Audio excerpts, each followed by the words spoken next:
نحمدہ ونصلی ونسلم علی رسولہ الکریم، اما بعد۔ اللہ کے فضل و کرم سے اللہ تعالیٰ نے طالبان کو افغانستان میں حکومت کرنے کا ایک بہت بڑا موقع فراہم کیا ہے۔ چند عرصے پہلے بھی، چند سال پہلے بھی، اور شاید پھر دوبارہ یہ نعرہ لگایا جائے، طالبان کا اسلام نامنظور، کلاشن کوف والی شریعت نامنظور، طالبان کا نظام نامنظور۔ اس طرح کے نعرے آپ نے بھی سنے ہوں گے، اور ہم نے بھی بہت سارے احتجاجوں میں ان نعروں کو سنا ہے۔ تو طالبان کا نظام کون سا نظام ہوگا جس سے کچھ لوگوں کو پریشانی ہوتی ہے اور الٹے سیدھے جذبات کا اظہار کرتے ہیں؟ تو دیکھتے ہیں کہ طالبان کا نظام کون سا نظام ہے۔ قرآن پاک میں آیت ہے، الذین ان مکناہم فی الارض، اگر ہم ایمان والوں کو زمین پر قدرت دے دیں، ان کو حکومت دے دیں، اقاموا الصلاۃ، تو وہ نماز کو قائم کریں گے، وآتوا الزکاۃ، اور زکوٰۃ کی ادائیگی کریں گے، وامروا بالمعروف، نیکی کا آرڈر کریں گے، ونہوا عن المنکر، اور برائیوں سے روکیں گے۔ یہ ایمان والوں کی حکومت جب قائم ہوگی تو اس کی یہ ذمہ داریاں ہیں۔ لہذا جہاں پر اللہ تعالیٰ کے قرآن کا نفاذ ہوگا، قرآن کے نظام کو اور سنت کے نظام کو نافذ کیا جائے گا، تو میرے دوستو کافر لوگ اس کو برداشت نہیں کر سکیں گے۔ اسی طرح جو لوگ منافق ہیں، جن کے دل میں ایمان نہیں ہے، ایسے لوگ برداشت نہیں کر سکیں گے۔ آج بھی بہت سارے لوگ افغانستان سے بھاگ رہے ہیں۔ یقین کریں یہ وہ لوگ ہیں جو نبی کریم صلی اللہ علیہ وسلم کے دین کے غدار ہیں، جو قرآن سے بے وفائی کرنے والے ہیں، جن کو کافروں کی زندگی پسند ہے، اللہ کے قرآن کا قانون پسند نہیں، نبی کریم صلی اللہ علیہ وسلم کی سیرت پسند نہیں۔ لہذا یہ تو ایمان والوں کی ذمہ داری ہے کہ اگر اللہ تعالیٰ ان کو زمین پر حکومت دے، خلافت دیں، تو ان کی ذمہ داری ہے کہ نماز کا قیام کریں۔ لہذا نماز کے لیے قوانین بنانا یہ بالکل قرآن کا نظام ہے۔ اسی طرح زکوٰۃ کی ادائیگی کے لیے سسٹم بنانا اور لوگوں کو اس پر ابھارنا، تیار کرنا، اور جو سست لوگ ہیں ان کو ذرا ایکٹیو کرنے کے لیے قانون کے اندر ذرا سختی کرنا، یہ بھی بالکل ٹھیک ہے۔ نبی کریم صلی اللہ علیہ وسلم نے فرمایا کہ میرا دل چاہتا ہے کہ ان لوگوں کے گھروں کو آگ لگا دوں جو لوگ گھروں میں نماز پڑھ لیتے۔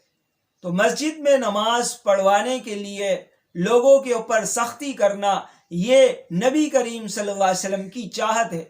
اسی طرح زکوٰۃ کا جو نظام ہے، حضرت ابو بکر صدیق رضی اللہ تعالیٰ نے فرمایا، جو لوگ زکوٰۃ کا انکار کرتے ہیں، اگر وہ زکوٰۃ میں ایک بکری کا بچہ بھی دیتے تھے، اگر وہ بچہ نہیں دیں گے تو میں ان سے لڑوں گا۔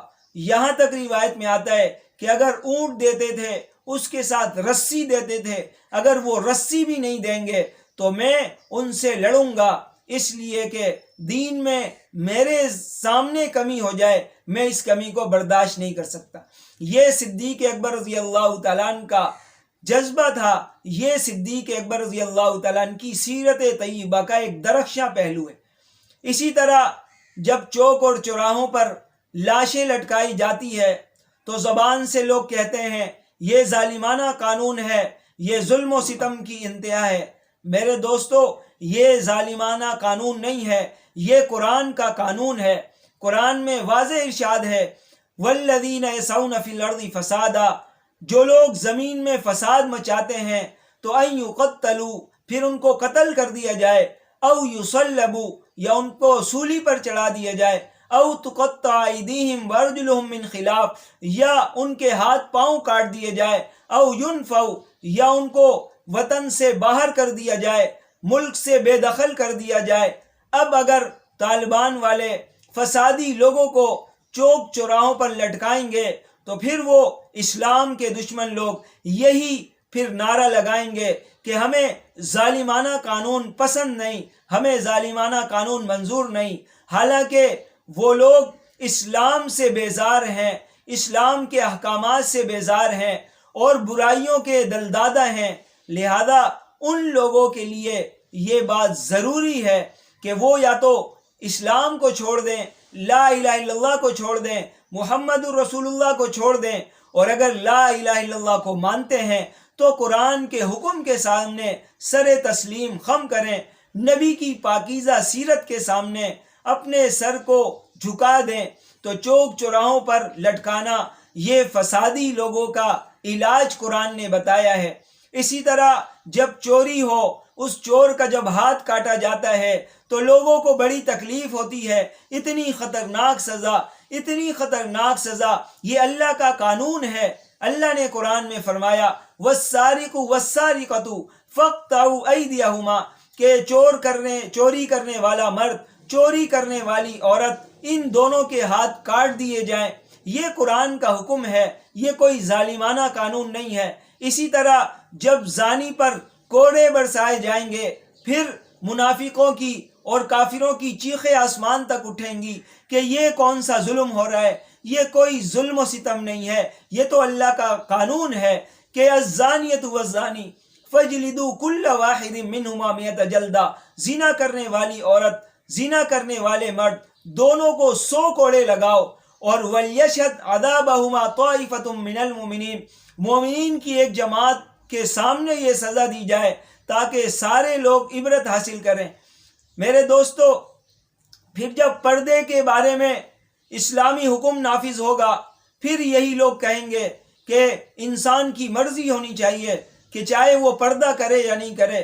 میرے دوستو، یہ وہاں پر آپ کی مرضی چلے گی جہاں پر آپ نے لا الہ الا اللہ نہ پڑھا ہو، محمد الرسول اللہ کا اقرار نہ کیا ہو۔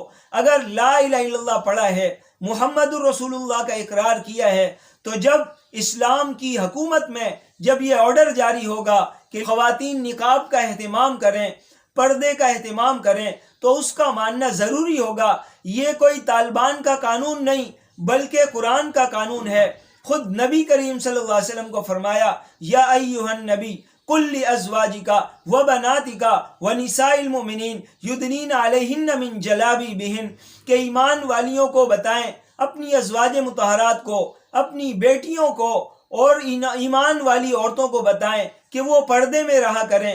اور آیت میں فرمایا ولا تبرجن تبرج الجاہلیت الاولی، زمانہ جاہلیت کی طرح بے پردہ نہ گھومیں، نمائش کے لیے نہ گھومیں، بلکہ وقرن فی بیوتکن، تم اپنے گھروں میں ٹھہری رہو، گھر کی ملکہ ہو تم، بازار کی زینت نہیں ہو۔ تو اس لیے اگر ایسے قانون بنائے جائیں تو لوگ جو اس کی مخالفت کرتے ہیں وہ طالبان کے قانون کی نہیں، طالبان کے نظام کی نہیں، بلکہ اللہ کے قانون کے خلاف وہ مظاہرہ کرتے ہیں اور اپنے جذبات کا اظہار کرتے ہیں۔ حضرت ام خلاد رضی اللہ تعالیٰ عنہا، ان کے بیٹے شہید ہوئے، وہ بیچاری شدت غم کی کیفیت میں نبی کریم صلی اللہ علیہ وسلم کی خدمت میں حاضر ہوئیں۔ لوگوں نے دیکھا کہ اب بھی نقاب کیا ہوا ہے تو کہا کہ حیرت کی بات ہے، اتنے بڑے صدمے میں بھی تم نے نقاب کیا ہوا ہے۔ تو انہوں نے جواب میں فرمایا کہ میرا بیٹا شہید ہوا ہے، میری حیا فوت نہیں ہوئی، اس لیے یہ حیا والی عورتیں تھیں جن کو قرآن و سنت نے ہمارا آئیڈیل قرار دیا ہے۔ میرے دوستو، تو خلاصہ یہ ہوا، باتیں بہت زیادہ ہیں، لیکن یہ سمجھ لیں کہ طالبان کا قانون قرآن و سنت کا قانون ہے۔